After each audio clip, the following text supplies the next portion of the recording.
Good afternoon, everyone. Man, we have a huge crowd today. That's awesome. Welcome to Tips and Tricks with Design Live, also known as 2020. For those of you who don't know me, there's quite a few people here that I don't think I've ever talked to before, so that's exciting. But my name is Michelle Danley, and I'm the National Product Trainer for R.D. Henry.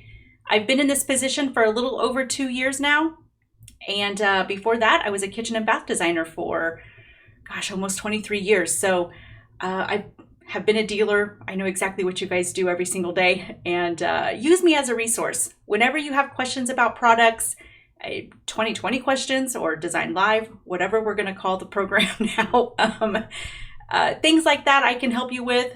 When you find glitches or issues with the catalogs, you can always report those to me as well. But yeah, I am here to help you guys to be as successful as possible with our products. So make sure you jot down my information if you don't already have it.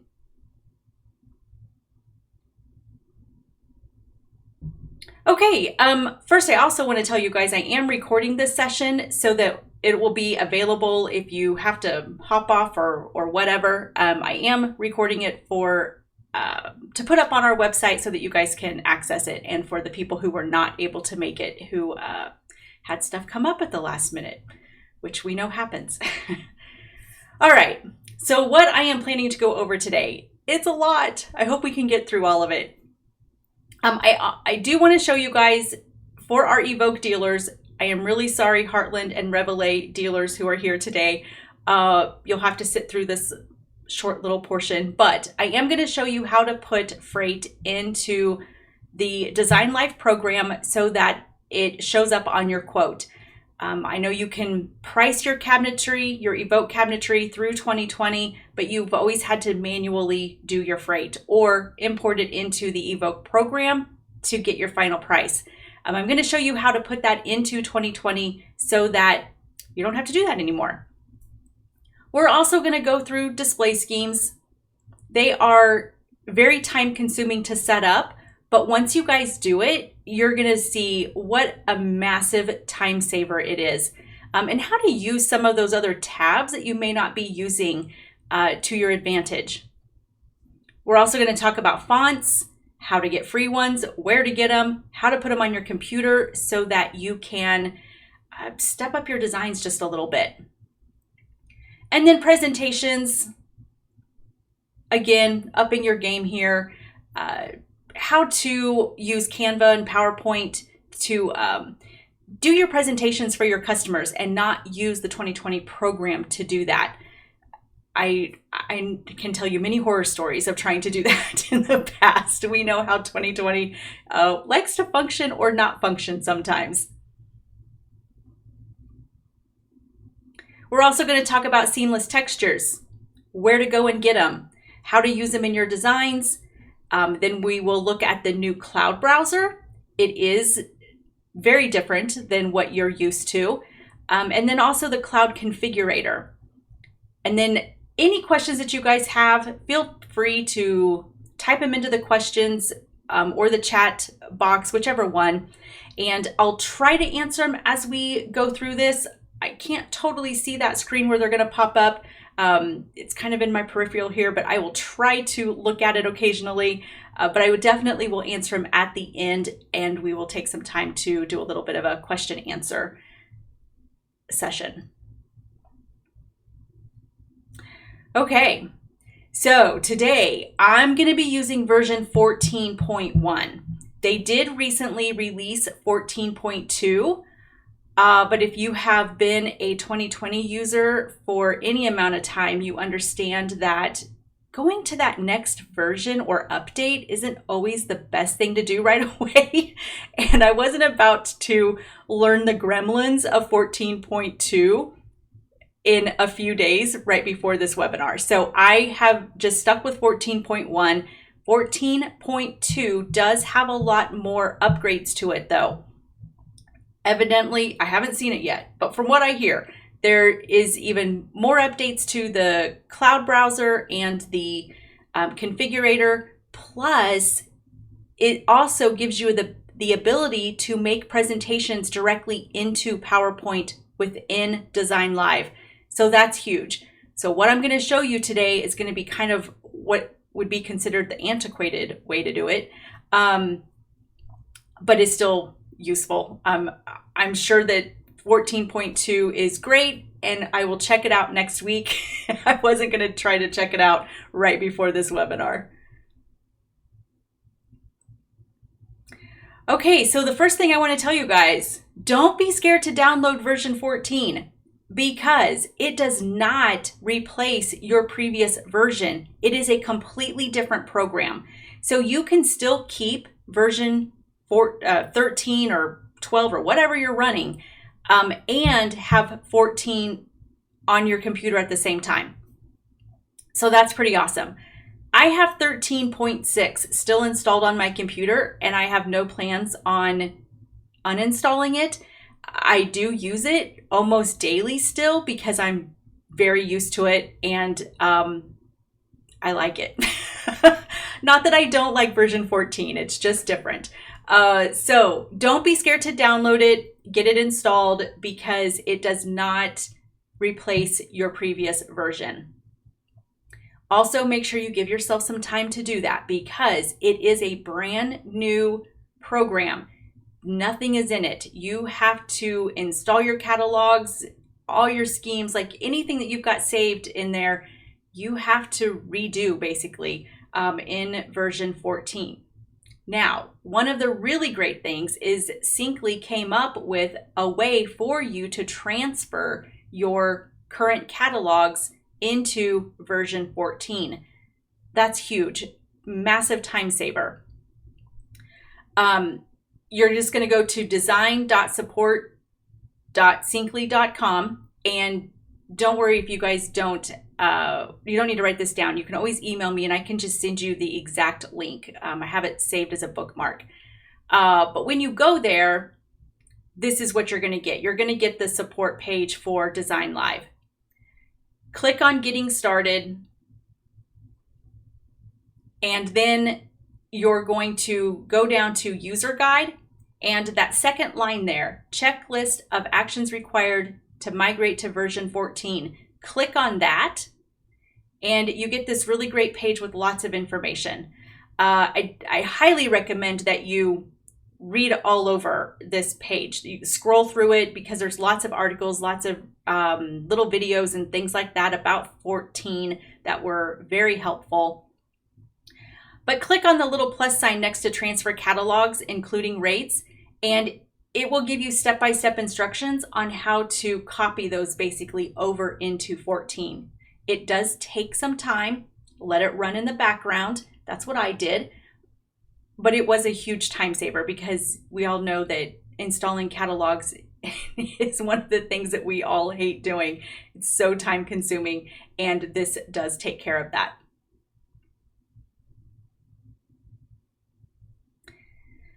All right, so 14, it's called Design Live.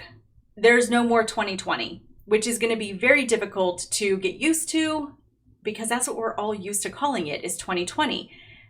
It transitioned to 2020 Design Live, and they have now dropped the 2020 completely, and it is called Design Live. It is branded to the Syncly colors, or lack of colors, I should say. That is probably the one thing that I am not a fan of, is the lack of color. It could just be me because, I mean, I'm not shy, I'll say it. I'm getting old and my eyes are not as good. So the ribbon bar, the lack of color there, I find it difficult to read.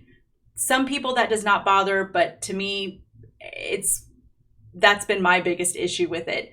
I really do like the color that was in the 2020 previous version, and that we've been so used to and had for so many years. Besides the fact that I just don't like change, I'll admit it. So it was a little different. It's very difficult to get used to this one, especially the quick access toolbar.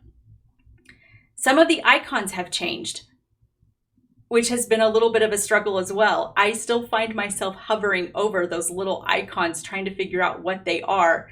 And I'm sure you guys are going to see me do that quite a bit today, and you're not allowed to laugh at me when you see me do it, okay?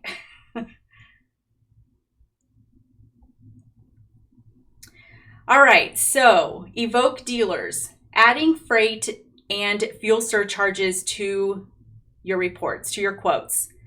I'm going to just show you the step-by-step instructions. I will be making a PDF of this. We do have a PDF showing you for version 13, and it is available. If you don't have it or you need it, just let me know.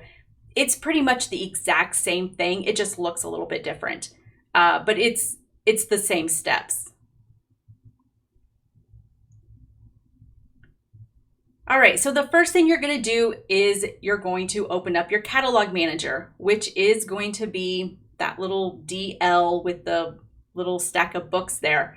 That is what that little icon is going to look like on your desktop. You're going to select the charges editor. And then it's going to open up this next box here. You want to click on the shipping tab. So you've got 5 little tabs across there. You want the middle one, the shipping tab. When you do that, you're going to see a drop down where you can select your catalog. It's going to default to common. So just hit that little arrow there and find your evoke catalog. Once you do that, just select it and then click the add button.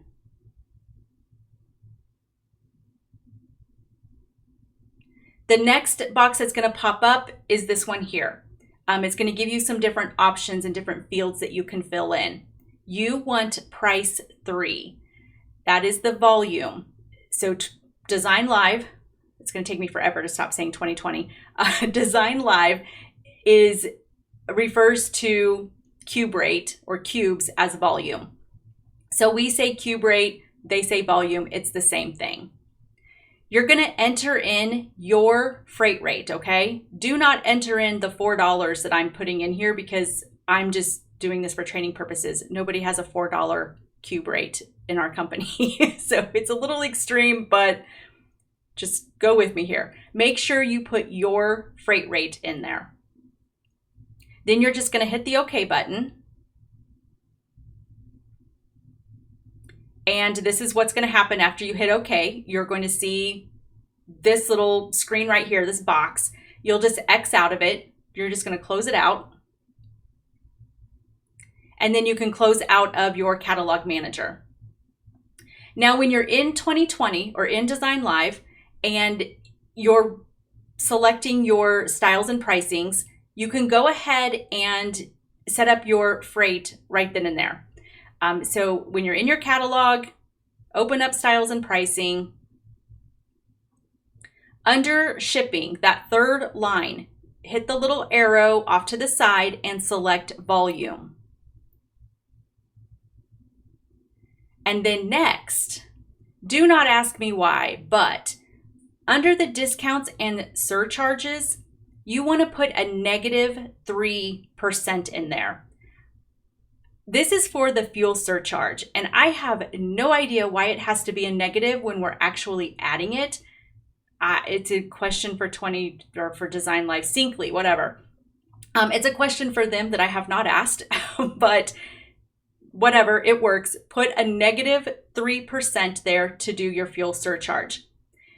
And the only way the fuel surcharge is going to work properly is if you have your multiplier in the program.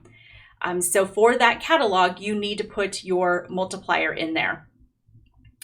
To do that, let's say I'm using a multiplier of 0.342.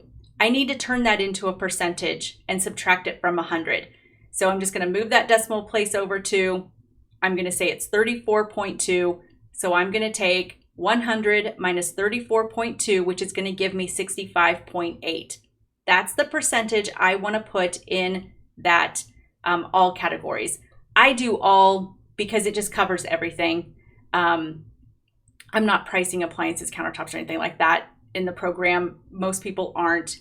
But go ahead and put that percentage, whatever yours is, with your multiplier in that field. Once you do all of that, this is what you're going to get on your quote now. I went back. I also did it for my B catalog, and you can see I've got the net cost of both of my cabinets or both of my catalogs. And then that $188.70 shows in parentheses, but it actually is adding that number. Then we have that $816, which again is a very high freight rate.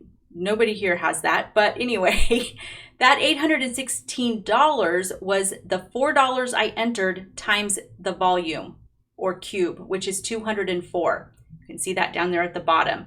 So your 2020 is going to give you your cube down there at the very bottom, and that's how it's calculating your freight rate. So that is how you enter those in. And it looks like we have some other people who also missed the color. I'm glad it's not just me. Okay, so let's open up Design Live. This is what it looks like, by the way, when you open it up, when it's loading. And here we go.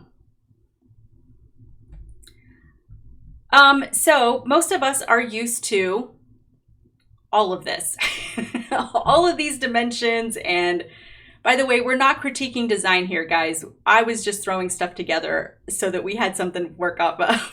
But this is very common. Look at all those dimensions, just everything going on. It's, you know, it's a challenge. But I'm going to show you how you can get it to look much cleaner, something along these lines. And everything that I'm doing here, you do not have to do this the exact same way as me. These are just ideas for you to be able to improve on what you're doing, how you're doing it, just to make your life a little bit easier. So let's open this one up again, and we can see we've got tons of dimensions, tons of them, and we don't need all these. We've got lots of different options on ways that we can get plans together. So if I wanted this one to just be basic, normally when I did my plans, my floor plan did not itemize out all of my cabinets. I saved that for the elevations. It was just cleaner for me, and my installer liked it that way too. You may have an installer who doesn't like it that way and wants to see all of the cabinets dimensioned out on the floor plan. Totally fine. And I'm going to show you some other ways, different ways you can do that. So I do have a display scheme saved, and I'm not going to take you to that right this second. I'm going to show you kind of how I got to it. So if I were to right click anywhere in here, I can go to display settings. And this is where you just start changing things up. Most people know that one of the first things you always do is you're always turning off your warning patterns because you don't want to see them. I actually leave mine on because it does help me sometimes. And if there is something that's colliding that is on purpose, then I'll go in and turn it off. But it has saved me in the past to have that warning pattern turned on. So I actually leave mine on. Everybody does everything differently though. So we have a lot of things we can do here. And one of the things that I love is that you can start making changes. I just moved this little box over to the side, and I can start making all kinds of changes. Maybe I don't want my placement zones showing up, so I can just uncheck that. And if I hit the apply button, you can see it took away all my dimensions at the same time. Okay, so now I know that's not a good idea. So we'll go back and apply that. We can go to our plan elements. We can change different things here as well. So if we want to change the default for our notes, this is where you can make the default for every note that you make to be the same. So here we have, your fonts. I'm actually going to come back to this in a second because I'm going to show you how to add some fonts. But this is where you can start to make some major changes within your designs. Let's see, the other thing. So one of the other things that I like to do is maybe I don't want all of my decorative items. I have some rugs in here. I have a light fixture. Maybe to me, those are very distracting when I'm doing my plans. So one thing that you may want to do is change your decorative items so that you don't see them and they're not glaring and they're not these big, huge green blobs.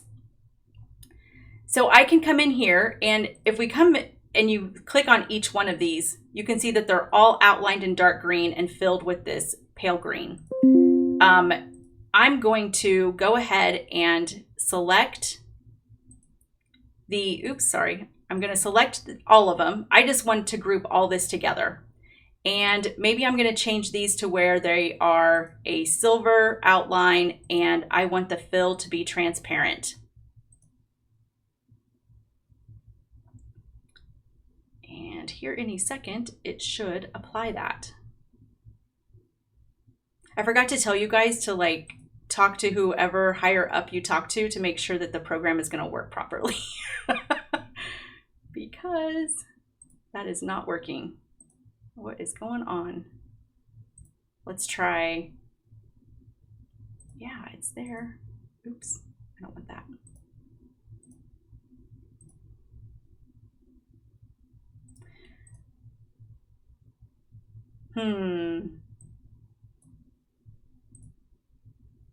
Gotta love it.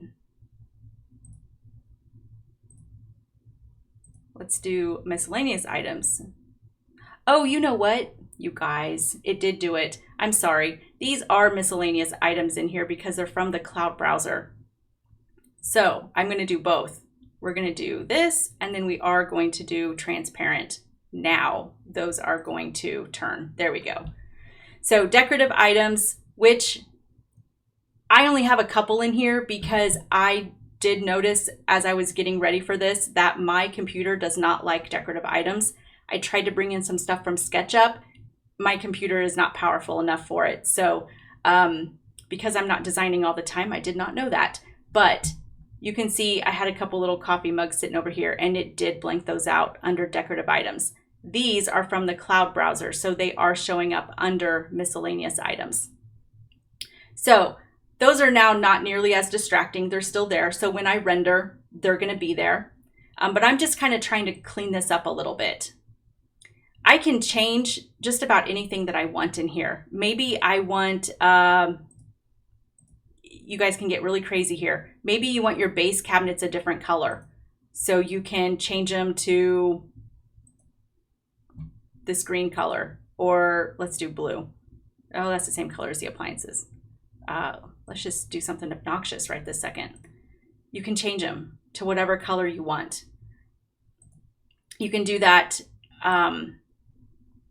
for walls, bases, talls, whatever. Each one of these could be something different.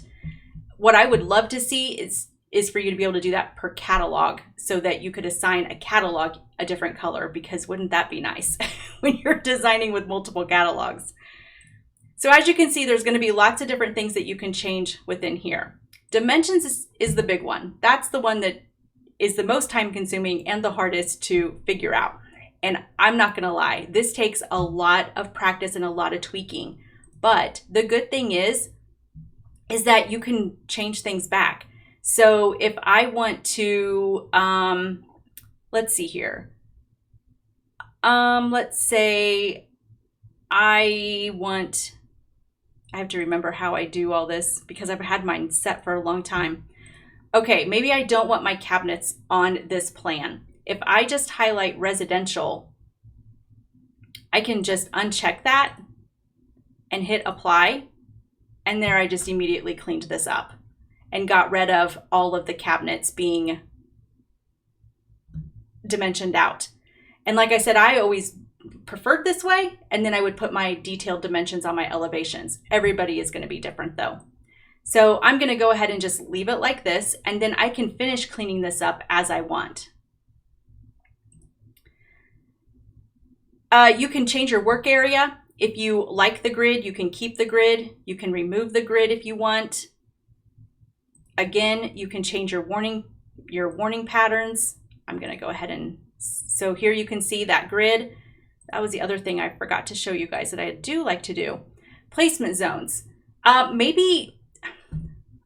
Actually, this is from personal experience, and you guys have probably had this too, where your installers are like, what is this dashed line supposed to be? Or the homeowner or somebody's asking about the placement zone lines that show up.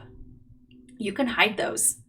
I always would come in here and just make them transparent, and they're still there, but now you don't see them. So it just cleans it up that much more. If you come in here and you're trying to find a placement zone and you can't to make an elevation, you can always come to architecture and they're still here. And you can click on them to make your elevation. So speaking of other tabs, this is a great one that I think is underused. The cabinets tab, and these are all just recommendations. You can change these, you can rename them, you can do whatever you want to them. And these are just a really great way to just give you a starting point and work off of it. You know, the no dims one, that's another one that's very popular and very good to use for various things.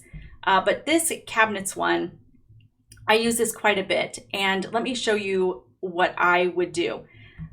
If I needed a plan, it didn't have any of the excess in it, I don't want to delete these because I want those to stay in my renderings, but I can come in here to display settings. I can take this one and let's add some items back in here. So see, it does not have walls in it. I'm going to go ahead and add those walls back in. I'm going to leave my openings out, or I can add them. It doesn't matter. We'll just go ahead and add them so we can see them. And those miscellaneous items, let's just make them completely transparent because we don't need to see them. So now they're gone. Now, maybe I'm just trying to get some basic dimensions for my installer. I'm just going to say okay. And do you guys know about the multi-dimension? It was added a couple versions ago, a few versions ago, I can't remember when, but this is a game changer. I can click on multi-dimension, come in here, and just start clicking. One, oops, oh, got it, okay. Right after another. And when I right click, it stops dimensioning, and then I have all my dimensions tied together and I can move them wherever I want. And done, presto. All my cabinets are just now dimensioned out. Sorry, I was reading a note. Okay, so these settings change per tab. Yes, so you're making different settings for each tab. So then I could go through and I could do the same thing with my upper cabinets, my wall cabinets. And right click, and now my walls. This is a really great way to get quick dimensions for your installer. If I want to do a center line, this is a handy little tool. Let's just find the center of the sink. I'm just going to click on line. It automatically is going to bring me to the center of that cabinet. I'm just going to draw a little line there. And then I'm going to hit the multi-dimension. You can do it for just a single dimension. It doesn't have to be. I use it a lot because I like that I'm still stuck. It's tied to my cursor here. So then I've got my center line of my sink ready to go for my installer. I could dimension out even more. Maybe I want to dimension out exactly where things are at here. So now I've got all of this dimensioned out. I love this tab because it gives you a really clean, quick way to get cabinet dimensions very easily. So once I had this set, like anything that I wanted here. Maybe I wanted to add some notes. I had some notes to put on here. I can add those in here, do whatever I want to do for this working set of drawings. Now I'm going to say, go back into my display settings. Everything that I've done here, it has saved. I'm going to save a couple more things. Let's go under dimensions and user dimensions. I don't have any auto dimensions here, but I'm going to change them both just to be on the safe side. I'm going to go to font, and I'm going to use a different font here. And maybe I want to make these a little bit bigger, and I want to change the color. We'll say black. I'll say OK and apply. And you can see that it changed my font for those dimensions to what I wanted. I've always liked kind of the more architectural look with all my plans. Okay, so this is, oh, I was going to show you how to save that. Okay, so now I'm back in my display settings, and I want to save this default here so that my font is always going to be this. The color is always going to be black. I didn't change the line though. I didn't show you guys that part. Let me go back in here. Oops, dimensions. Here it is. My little lines. Those are still showing up navy, so I can change those to black as well and hit apply. So now you can barely tell, but those were still that navy color or dark blue, and now they're going to be black. Once I kind of change anything I want in this display setting, you know, if I want to change my work area, I can, any of that, then I'm going to save it. So I'm going to click Save As. It's going to automatically put it where it needs to go. And I'm just going to call this my cabinets and hit save. So every time I come into a drawing, I can just come straight to this. Let me show you. So let's go back and change this to the Syncly. Here is what Syncly has for this page, this tab. So that's what it looked like. I added these dimensions, obviously, but this was their default. Now I can come in here right away. I can hit display settings. I can go down here to scheme, find my cabinets, hit apply and OK, and voila. The settings that I have saved are going to automatically be applied to this, and I don't have to do anything. So as you can see, it does take some time to set this up, especially when you're getting into these where you have a lot more stuff that's going to be on that particular tab. But it is a huge time saver once you have them set up. You can modify them too. So let's use this one because I have, well, here, let's just do this.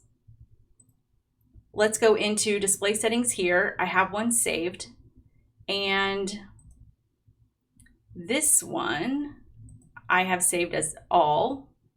I'm going to hit apply. Nope, that did not do. Oh, did I change it? I think I did. Oh, guys, I messed that up myself. Let me see what this one is. Yeah, I messed that up myself. Sorry, guys. I think I oversaved on something when I was trying to get all of this together. But let's open this one up and go to this display settings because this one is how I want it. Yeah. And let's do a save as and call it my all. Oops. And that way.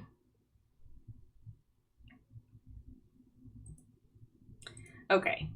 I don't know. This will be a good test here. Let's see if that's available for me to use here now. If it saved it that quick. Yep, there it is. Oh, I have some user things in here, so that could be part of the reason why. Yeah, that's part of the reason. So this one, I did not go in and do the dimension. I did the dimensions by hand on that other one. So I can go back in here, go to my display settings, go into my dimensions, and take out what I don't want dimensioning. So I'm going to say all the cabinets.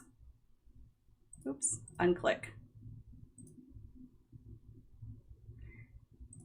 And you can see I still have some of my other dimensions here that I have made myself. So I can tweak these, change them, get rid of them, whatever I need to do.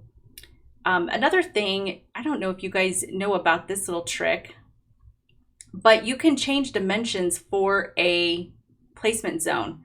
So this one here, I can go into the display settings on this placement zone and I can change the dimensions just for that. Let's get rid of all of these other ones so you can see what happens. So now it just gave me the length. So pretty cool. And I have a placement zone on the outside as well because I have some scenery out here. So I can do the same thing, or I can just get rid of all of those dimensions. I don't need them.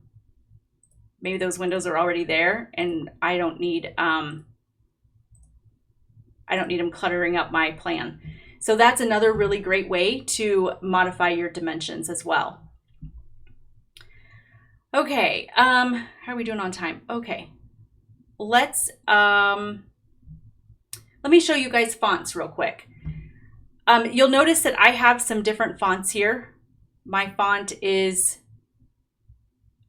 a font I found off the internet from a free font website. So let me show you how you do that. Let me open up, let me bring this over here. All right, so I just do a Google search, free fonts, and this seems to be a really great website that a lot of people use, and it's where I find some kind of fun fonts when I'm doing something. So I can go to this, just click on it, and then I can find a font. I'm just gonna pick one here. You can search for all kinds of things. You can search by different styles, all kinds of stuff. So this is just kind of a fun way to jazz up your drawings a little bit. So I'm gonna just do this one, Awake, because it's gonna show up in the A, so it'll be close and easy for us to find. And there it's downloaded. I'm gonna double click that, open it up. And I think I clicked on the wrong thing. Yes, I did. Sorry. Which one is it?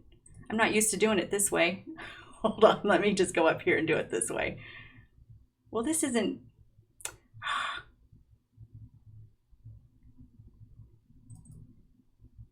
Here we go. All right. So just click until you get this. Then you'll hit the install button. And it's going to install it into your Windows. And there's, in your settings, you can delete fonts if you end up that you don't like them. But so now I've just installed this font on my computer. So if I want to come in here, actually, that's not where I want to find that. Let's go to, let's just type a new note here. And say okay. And then it's defaulting to what I've got it set to, but maybe I want to change this one. I can go to display settings, go to font, and what was that one called? Awake? Oh, it's not here yet. I probably have to close out of my program to get it to sync. I've never actually tried to do it in real time here, so that was my bad. But once you were to close out, open your computer back or open your program back up, it's going to show up in your available fonts. So because it's Windows, based. When you're installing that font, it will show up in your Design Live program. So it's really kind of cool. But let's just change that one to something else. And you can just kind of see, I can also change the color, whatever I want to do at this point. So maybe you want different fonts for different things. Maybe your font with your customer's information, you want that different, or you wanted a different color. So lots of different fun things that you can do with fonts in your program. That target file is, I'd have to go back and look. It's in the window. I don't know exactly where it's at in Windows. I can find out for you, Mark, though, and let you know. I'm not sure the exact location, but I can go back in and look for sure. I know it's in the settings where you can go in and find your fonts, and you can delete. So you can even go in and delete the preset ones, or the ones that are already pre-installed on your computer if you want to clean that up. Okay, so seamless textures. Let's look at those real quick. Let me close one of these just to keep our... Let's just close this one here and open this other one. We'll say yes, we'll save those changes. Because as we know, when you start rendering, it really bogs down your computer. And I have learned I don't have the most powerful computer. Okay, so let's look at a perspective here so you can see some of my seamless textures. And it's opening on another screen, so give me just a second.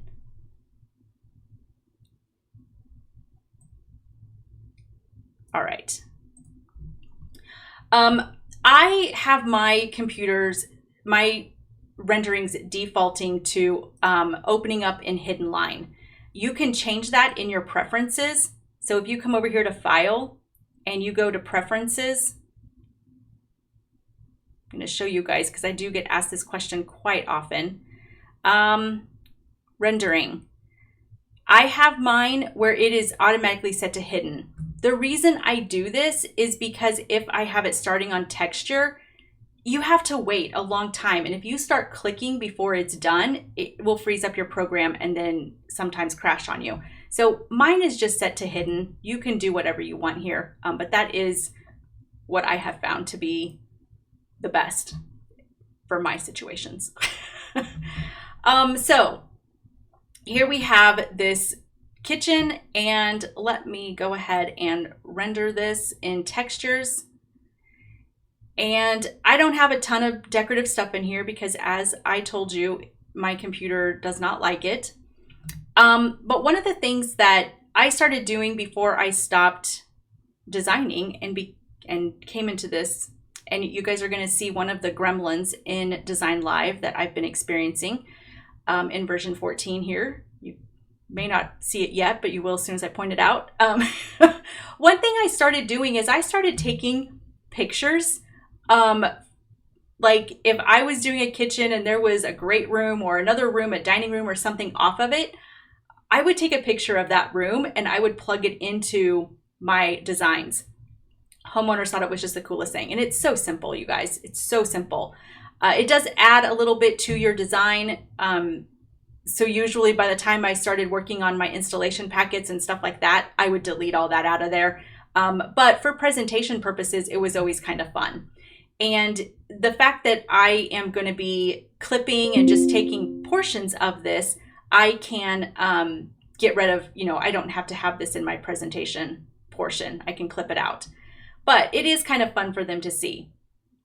You'll notice that I am missing a backsplash here, and I am also missing some stuff back here. This is one of the things that keeps popping up as a problem in version 14 that is very intermittent. I can't figure out why sometimes it's gone and sometimes it's there. So just one of those things. But look at my floor. I've got this really cool wood floor here that is not it's not an option to do this in Design Live. So what I did is I used a seamless texture. Now, to find seamless textures, there is a really great website that I use a lot of. Let me find it again here. And here we go. So sketchuptexturesclub.com. You do have to have an account. It's free. These do not cost. And you are limited to, I don't really know how many you're limited to. I think it started out as 5, but I think I did 7 the other day and it totally let me without any issues. But you can also set favorites so that if you meet your max one day, just remember to go in the next day and go to your favorites and download them from there. But this is a great place to get textures, and you have to deal with ads, unfortunately. Where is the...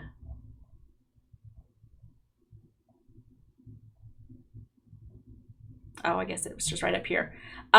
So sometimes this page changes a little bit. It's free, guys, so you just got to bear with it. But if I was looking for some materials, whatever, just whatever textures I want, this has a ton of them. I can get all kinds of different things here. If I want stone, maybe I'm doing a fireplace, and you may not find the exact thing, but you can get pretty darn close to what your customer's planning on using. I can find all kinds of tiles. There's some fun ornate tiles, and these ads, be careful. You got to pay attention. Don't get click happy. You got to pay attention to the ads so you don't click one. But look at all these fun tiles, and there's just a lot of different things that you can do in here. Fabrics, wallpapers, countertop materials. If you're not, maybe your customer hasn't picked a countertop and you're just staying, not specific to a brand, you can find just generic countertops. Here's just some more kind of fun tiles that you can use for whatever. You can use them for floors. You can use them for backsplashes. Let's see here. Wallpaper, that was kind of fun. I played around with that one and put some kind of fun wallpaper that you'll see here in a second, but just lots of fun little details, or things to really kind of just add some detail to your designs. There's rugs, which are handy. The cloud browser does have some rugs in it, which is nice, but here's some other options if you want something a little bit different. So these are great. These are going to be good to use for backsplash material, for countertops, wall textures, all of those types of items. So I have, I just made my own mistake here. Let me switch this back. Whenever I am moving or tweaking or doing whatever, I always go to hidden line. I don't know about you guys, because now look, I'm stuck in re-rendering mode. You can kind of see a little bit back here. I have some fun wallpaper back here in this pantry.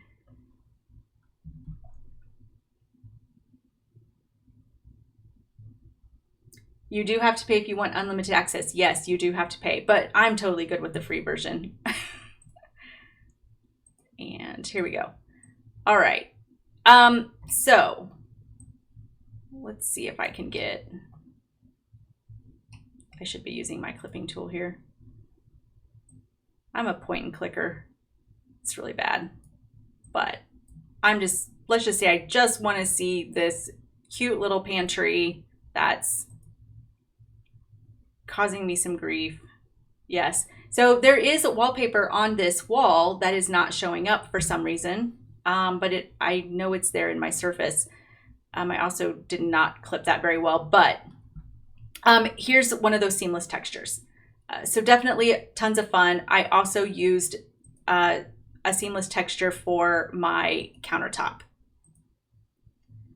So my backsplash, all of that is all seamless texture as well. Sceneries. know if you guys noticed. You saw the one of the room off to this side. I do also have a scenery out my windows. And I don't know, everybody kind of does their scenery a little bit different. But I just use in the room, they have a scenery in the room catalog, and I just use that. And then I just kind of place it wherever I feel like I need it. This one I have up against right smack up against the windows. I just have it closed off. And then this one I just placed so that it looked a little bit realistic. I placed it off of here so that when you were looking through this window, it looked fine. This is very easy to do. You just go into your attributes of your scenery and you change the texture of that wall under the variables.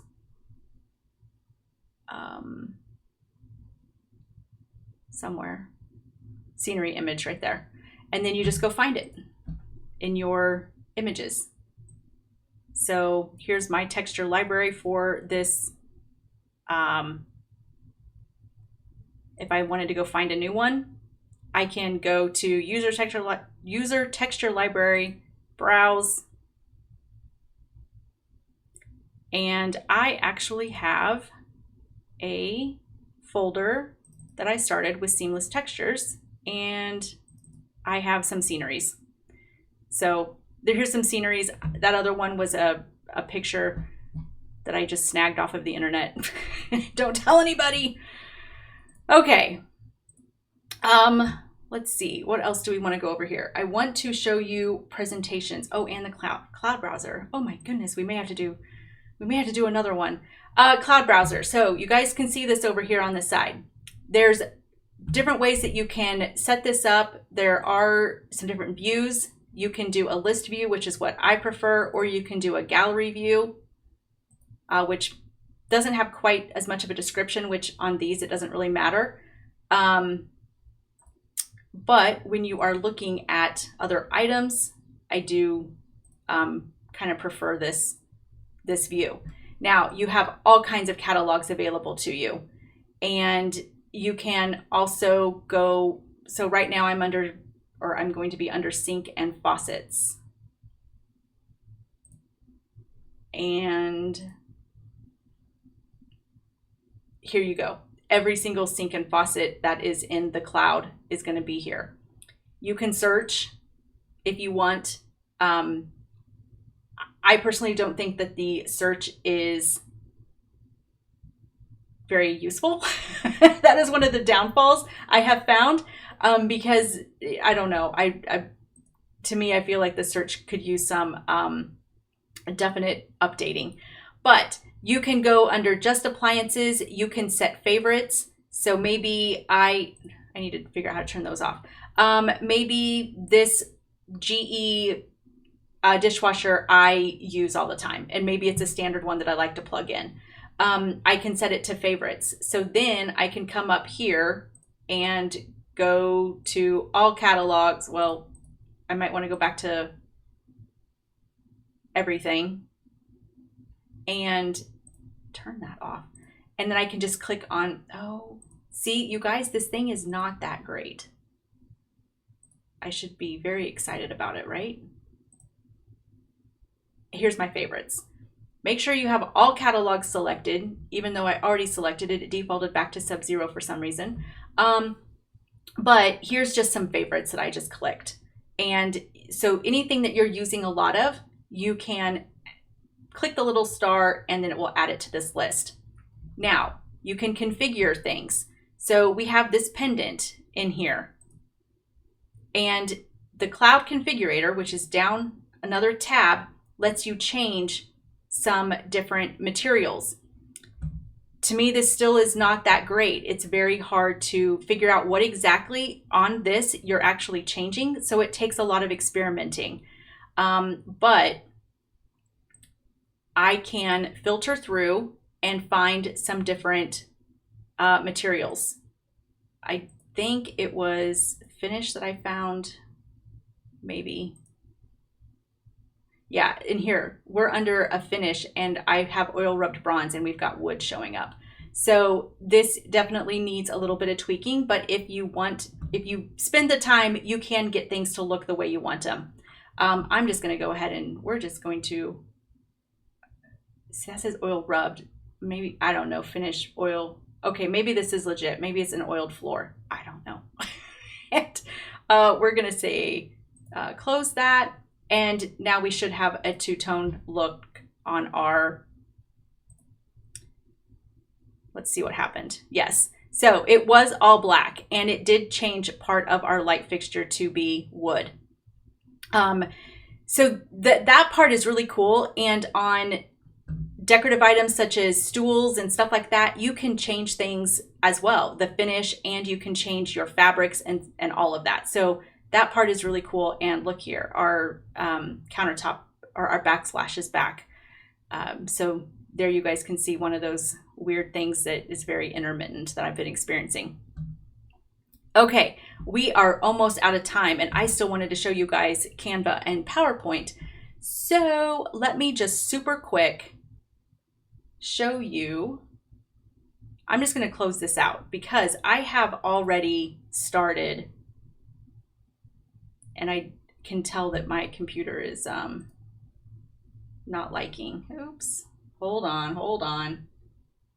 Open this up. Okay. So Canva. If you guys are not using Canva, the free version is amazing. Spoiler alert, I do have the paid version, but I used the free version for an extremely long time and it was awesome. This is so easy to do. So many choices. You can start a new project. You can do a presentation so that it is in PowerPoint type view, or you can present directly from your computer. There's tons of templates available. You can, pick different themes or ideas or whatever. You can also put your logos in here so that you can make it very brand specific. You can make these as amazing or as minimal as you want. But just to kind of show you quickly, I can change my background colors. I can, do all kinds of different themes. Here's just some renderings that I saved and threw in here, just super quick. Obviously, I would need to clean these up some more and spend a little bit more time detailing them. But once you had a template ready to go, just think of how quick and easy it would be to copy, drop, paste, save your images from your renderings and bring them in here and create some really cool packets, installation packets as well. And getting even more detailed, showing your homeowners exactly what they're getting inside cabinets. So putting in accessories and stuff like that. Very, very, very simple to do. It takes a little bit of time, but you could have all of this saved in your Canva file to where you're just pulling it and putting it in there. So the initial groundwork is going to be a little more involved, but it, in the end, can really give you some really great presentation material. PowerPoint is going to work the exact same way. And if this is something you guys are really interested in, I would be more than happy to do an entire webinar on creating this type of stuff. So let me know, especially when you close out and it asks for some feedback, let me know if this is something that you are definitely interested in, because I could spend an entire hour talking about this if I wanted to. But obviously I am trying to squeeze in a lot of stuff here, probably too much into an hour. But here you can add your own text boxes. This one I just clipped straight from my Design Live program and brought it in with the note that was there. This one I just brought in this image and made my own note. So lots of different things that you can do and different ways that you can configure these. Like I said, you can do backgrounds. I can change this background color to something within the photo if I want to give it a little bit more a dramatic view. Can go darker, whatever. I can pick, all different types of different things that you can do here. That's not very attractive, but you guys get the idea. If you're not using Canva, I highly recommend it, because even the the free version is amazing. And like I said, you can present straight from here too, you guys. So I can just hit that little button and now you can present this to your customer without having to do it within your 2020 program, which, as we know, can be disastrous sometimes. So it is a great way to make some quick, easy presentations. Okay, we kind of squeezed through that last portion there, and I am sorry about that. All right, so questions, any questions, guys? I'm gonna read through some of these here. Yes, changing your render type to avoid issues. Absolutely. That is something that I learned as well. Avoiding the cloud browser. Yeah. The cloud browser, I hope it keeps improving. I do still have a lot of problems with it. I don't use it a ton, obviously, because I'm not designing every day. SketchUp is another really great option, but my computer did not like SketchUp. So I've got to get a better computer before I start playing with that.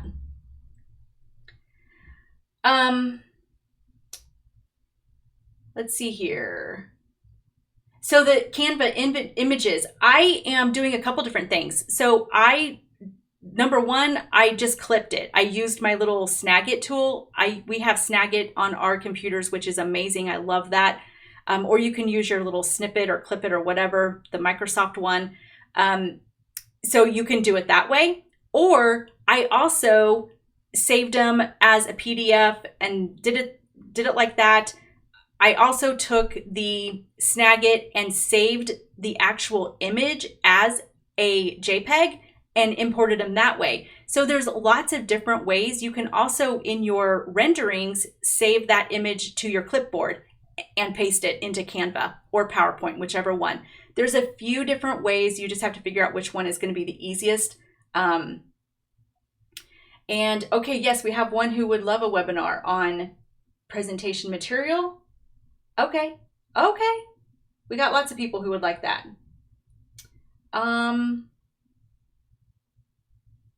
A video will be posted hopefully within the next couple days. We got to just do a little bit of tweaking and then we'll get it up on the website.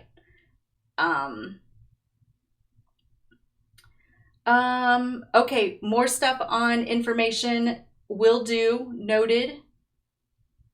Oh, okay, screenshot. Okay, here we got somebody who knows all those little keyboard shortcuts.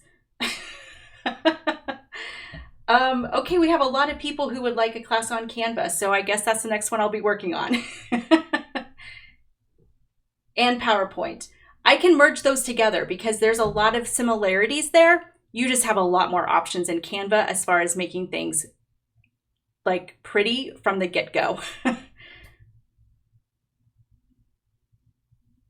Lavatory sinks, I have not played with that since they've done the update. So good question, Mark.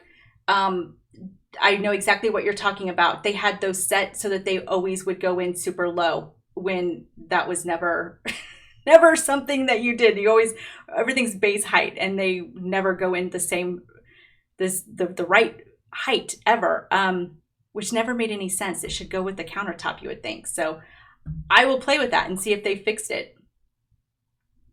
Okay. All right, guys. Well, I'll let you go. We went a little bit over. Sorry about that. I did try to cram a bunch of stuff in here.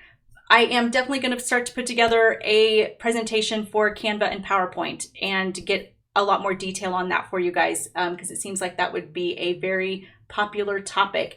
If there are any other topics you would like to see covered, let me know. Put them in the little feedback when you exit out or send me an email, whichever one. I don't care. So, all right, guys. Thank you so much for giving me some time today. And I will let you know as soon as I have some another webinar started for presentations in Canva.